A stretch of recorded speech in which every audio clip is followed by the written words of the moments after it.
to deset. Mr. Deputy Thomas Pringle has the next question. Thank you, Lashkan Minister, this question just relates to the recent upsurge in violence in the West Bank between the Israelis and the Palestinians, and the disproportionate use of force by the Israeli authorities in dealing with that trouble. Thanks, Lashkan Corda. I won't repeat the full reply I've given a few minutes later to priority question 101. But of course I agree it's important that we do everything we can to avoid a further escalation of the situation into a full-scale conflict. The surrounding region offers a salutary lesson of how much worse things could be. And it's important in addressing the situation not to focus on the sufferings or shortcomings of one side, because civilian deaths continue to occur on both sides.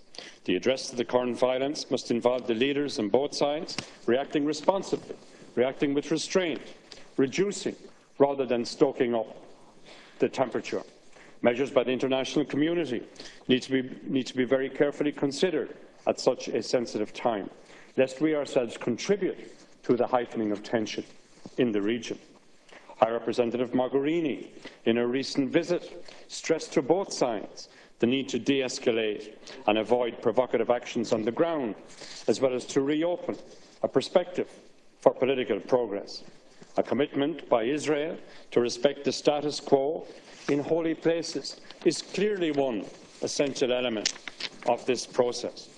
Ireland has consistently argued for a stronger engagement by the international community, including the European Union, on the issues on the ground, which we believe continue to heighten tension and thereby undermine the real prospects for peace. These centre, in particular, on the settlement enterprise. The European Union has begun more clearly to follow a clear policy of differentiation between the settlements and Israel, including, so far, action on settlement goods and investment in the settlements. I wish to assure the Deputy that it's my intention to see soon the promised European Union guidelines on the labelling of settlement goods. Indeed, I wrote last Friday to High Representative Mogherini in this regard. I expect the matter will be on the agenda for the forthcoming Foreign Affairs Council meeting, because it's essential that such pressures continue beyond the current crisis. And in the immediate future, it's very important that measures be assisted by the international community to de-escalate the violent activity in Jerusalem and beyond. Thanks, Minister, for your response. Unfortunately, I think typically the response is blaming both sides for the escalation in violence in the area is typical of the Irish government response and shows the failure of diplomatic efforts, I think, because there's no doubt that any reasonable person that looks at the context of what's happening there, when you see that 42 Palestinians have been killed, including children, by the Israelis in the recent weeks, 10 Israelis have been killed, and over 1,300 Palestinians have been injured.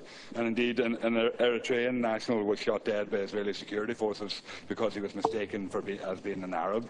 The violence is disproportionate, and the onus is, I believe, on the Israeli side to actually engage in the peace process, and rather than publicly trying to derail the peace process, should actually be engaging in it, and that should be the focus of the European and the Irish government's objectives in dealing with this process as well, because I do know that the Palestinians have called for restraint, and the Palestinian security forces have been instructed not to participate and not to take part in any of the protests, but yet the Israeli armed forces continue to kill Palestinian civilians. And the onus is on the Israelis to engage in the peace process. The Palestinians want the peace process, they want to talk. The Israelis don't, and unfortunately the European Union and the Irish government, by their stance, is supporting the Israelis and ignoring the prospects for the peace process. Thank you, Minister. Well, again, I repeat a call for all sides to exercise restraint. The Irish government and indeed the European Union has stated clearly and continues to state that all violence against civilians must end, that both sides should avoid any provocation, and that both sides should fully respect the existing status quo in respect to holy sites and places. In addition, the European Union has underlined that the lack of political path is clearly exacerbating what is a sense of despair, which may have fuelled some of the recent attacks, and that all parties should recommit themselves to a renewed effort to work for a political solution to the overall conflict. As I say, only 2 weeks ago, High Representative Mogherini visited Israel and Palestine to underline these messages in person. Earlier this year, I had the opportunity to visit the region myself, and again last Friday, I committed myself to writing on the matter of having this issue high up on the agenda for the forthcoming meeting of EU foreign ministers on the 16th of November. I would urge Deputy Pringle to read her address to the European Parliament on the 27th of October, where she elaborated on the approach of the European Union. She stated clearly, and I quote, that 2 goals must be pursued in parallel. Firstly, de-escalation on the ground and perspectives on a political process. And these 2 must go together. Thank you. And this issue continues, Lasclan Corley, to be more urgent than ever. Deputy Thomas Pringle. Thank you. Minister, you talk about despair, and there certainly is despair. Despair in the individual who attacks civilians with a knife in the face of armed soldiers and armed police. And that's where the despair is on the side of. And unfortunately, the European Union is building and contributing to that despair by continuously kowtowing to the Israelis and not forcing the Israelis back to the table and back to the peace process. That is where the despair is coming from. There's the Israeli soldiers standing armed to the teeth at checkpoints and in the streets in Jerusalem are not despairing. They're relishing in the fact that they can take violence out on the Palestinian community. And you need to stand with the people who are despairing and reinforce strongly that the peace process has to take precedence, and that is only by talking to the Israelis that you can do that, not by urging calm on both sides on the streets. Come on, Minister, to conclude.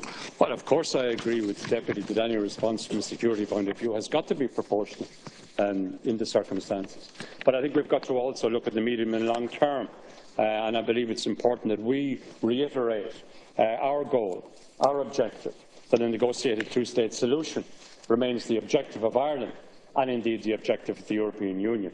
I believe it's important that we acknowledge what some commentators have argued, that the continued expansion of the settlements means that a viable Palestinian state is heading beyond reach.